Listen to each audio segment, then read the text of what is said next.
Et cette vidéo sera consacrée à la leçon des conducteurs et isolants en arabe al-mousilat ou al-awazil. C'est la suite de la leçon précédente sur le circuit électrique simple. Mais avant d'entamer cette leçon, on va faire une petite révision de la leçon précédente. Toujours, on va utiliser une simulation virtuelle, ou bien des expériences virtuelles. On a dit qu'un circuit électrique simple est constitué d'une pile, ou bien un générateur, une lampe et un interrupteur. Et pour que la lampe brille, on va relier le générateur à la lampe avec les fils de connexion. Pour commander la lampe, on va utiliser un interrupteur. Et donc, on va relier la première borne de la pile avec la première borne de la lampe avec un fil de connexion. Puis la deuxième borne de la lampe avec la première borne de l'interrupteur avec un deuxième fil, puis la deuxième borne de l'interrupteur avec la deuxième borne de la pile avec un troisième fil. Ça veut dire on va utiliser 3 fils de connexion. Et dans ce cas, l'interrupteur est ouvert. Et donc vous voyez que la lampe est éteinte. Ça veut dire qu'il n'y a pas passage de courant électrique. Et donc pour que la lampe s'allume, il faut fermer le circuit. Et donc dans ce cas, vous voyez que la lampe s'allume, ça veut dire qu'il y a passage de courant électrique dans le circuit. Et donc ce courant vient de la pile. C'est pourquoi on l'appelle un générateur. Ça veut dire que la pile qui génère le courant électrique. Dans ce cas, on dit que le circuit est un circuit qui est fermé. Et donc lorsqu'on ouvre l'interrupteur, le circuit est un circuit ouvert. Ça veut dire dans le circuit ouvert, il n'y a pas passage de courant électrique. Dans le deuxième paragraphe, qu'est-ce qu'on avait? On avait le schéma électrique. Ça veut dire on va schématiser le circuit électrique en utilisant des symboles. Et donc pour la pile, on a utilisé le symbole normalisé de la pile. Ici, c'est le symbole. Et donc pour le pôle positif, une barre très longue. À côté, une barre qui est courte. C'est le pôle négatif. Ici, vous avez le pôle positif à gauche. Il faut mettre le pôle positif à gauche. Et donc pour l'interrupteur, c'est les ouvert, c'est comme ça. Ça veut dire que les deux barres ne sont pas en contact. Et dans scellé fermé, ça veut dire que les deux barres sont en contact. Ça, c'est le symbole de la lampe. Ça, c'est le schéma électrique d'un circuit électrique qui est fermé. Ça, c'est le schéma électrique d'un circuit électrique qui est ouvert. Ça, en bref, ce qu'on a vu la dernière fois. Maintenant, on va passer à la deuxième leçon. On a ici une image, ou bien une photo, d'un fil, ou bien de 2 fils de connexion.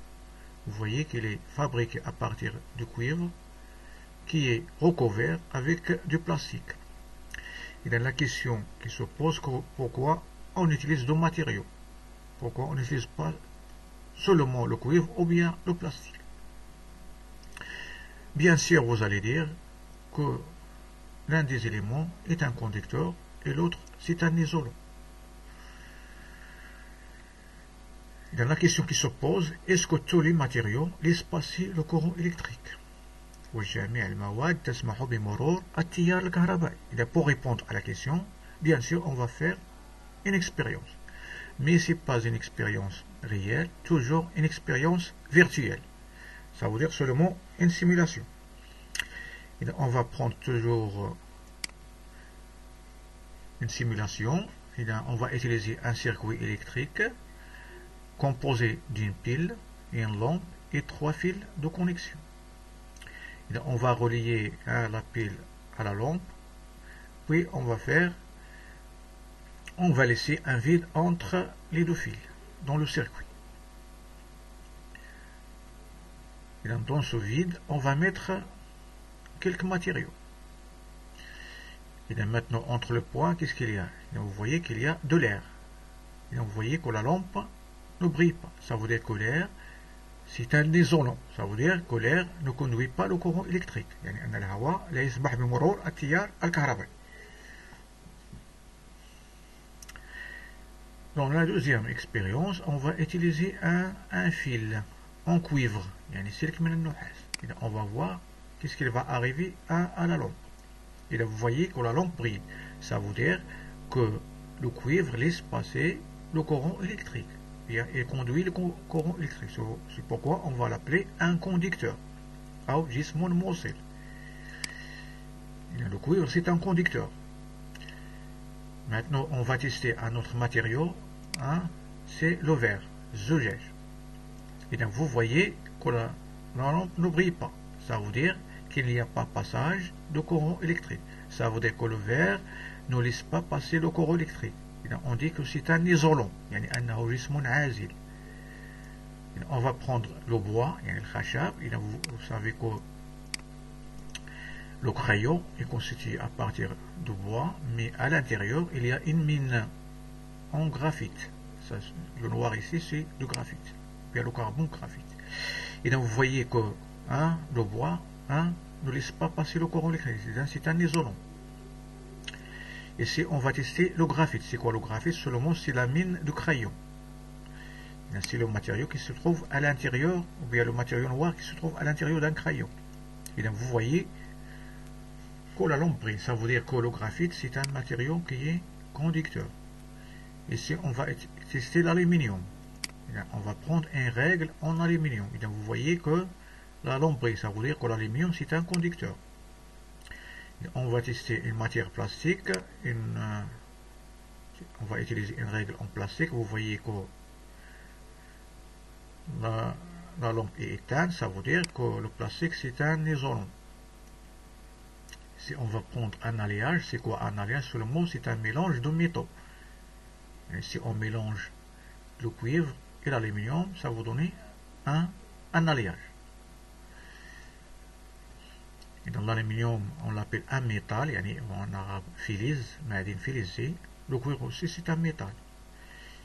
Et dans le mélange de deux métaux, ou bien trois, ça donne un alliage. Ça, c'est un alliage de fer. En arabe, on l'appelle oshaba. Et donc, vous voyez que les alliages, ce sont des conducteurs. Un alliage, c'est un conducteur. Et on va prendre ici de l'eau. Et donc, vous voyez que la lampe est éteinte. Ça veut dire que l'eau, c'est un isolant. Mais ce n'est pas toujours. Si on utilise une pile qui est très forte, on peut voir la lumière ici. Ou bien, la lampe brille faiblement. Ça veut dire que l'eau, c'est un mauvais conducteur. Et donc pour l'eau salée, l'eau salée, c'est un eau qui contient beaucoup de sel. C'est un conducteur. Ça veut dire qu'il laisse passer le courant. Et donc pourquoi l'eau ici n'a pas pareil conducteur, seulement il contient une petite quantité de sel, bien un taux faible de sel. Maintenant, on va passer à la leçon. Et dans ce schéma de l'expérience, entre les deux points A et B, on va mettre le matériau à tester. On va faire un test, un اختبار أو رائد. C'est la lampe est éteinte, ça veut dire que le matériau est un isolant. Si la lampe brille, ça veut dire que le matériau c'est un conducteur. Et dans la constatation, bien le résultat, dans les 5 premières expériences, on a la lampe brille, ça veut dire que le cuivre, l'alliage, l'aluminium, le graphite et l'eau salée, ce sont des conducteurs, ou bien des bons conducteurs. يعني أجسام موصلة أو جيدة التوصيل الكهربائي. Le plastique, le bois, le verre, l'air et l'eau, hein, on a vu que la lampe est éteinte. Ça veut dire que ces matériaux sont des isolants. أو أجسام عازلة. Ça veut dire qu'on constate qu'il y a deux types de matériaux. Les conducteurs, ce sont les matériaux qui laissent passer le courant électrique ou bien conduisent le courant électrique. المواد الموصلة أو الموصلة تسمح بمرور التيار الكهربائي. Les isolants, ce sont les matériaux qui ne conduisent pas le courant électrique, bien لا تسمح بمرور التيار الكهربائي, يعني العوازل, les isolants. إذا ici une remarque, إذا l'eau et le corps humain, يعني الماء والجسم الإنسان, sont des mauvais conducteurs, ça veut dire qu'ils conduisent faiblement le courant électrique. Donc, maintenant, on va étudier dans le deuxième paragraphe la chaîne conductrice dans une lampe. Ça veut dire que les éléments qui constituent la lampe, on va les classifier en conducteurs et en isolants. Et on va commencer par le filament qui se trouve à l'intérieur, qui brille. Ce filament est fabriqué à partir du tungstène. Le tungstène, c'est un métal, comme le cuivre. Ça veut dire que c'est un conducteur. On a ici deux tiges qui portent le filament. Et dans ces tiges sont fabriquées à partir de cuivre. Et on a vu dans l'expérience que le cuivre c'est un conducteur. Et en bas ici on a le plomb. C'est fabriqué à partir de plomb, rassas. Et dans le plomb aussi c'est un métal. Ça ressemble au cuivre. Ça veut dire que c'est un conducteur. Le kilo, c'est du cuivre. C'est un conducteur. Et dans les autres éléments comme l'ampoule qui est en verre et le verre noir ici, ce sont des isolants. Et on constate, ou bien on conclut que la chaîne conductrice, yani silsila al-musila, dans la lampe, est constituée de plomb. On commence par le plomb, c'est le conducteur. Puis vers la tige 1. La première tige, c'est aussi du cuivre, c'est un conducteur.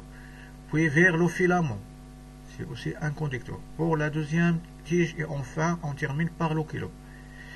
Ça veut dire que cette chaîne est constituée par des matériaux qui sont conducteurs de courant électrique, ou bien qui conduisent le courant électrique. J'espère que vous avez bien compris la leçon. Au revoir. Merci pour votre attention à une autre vidéo.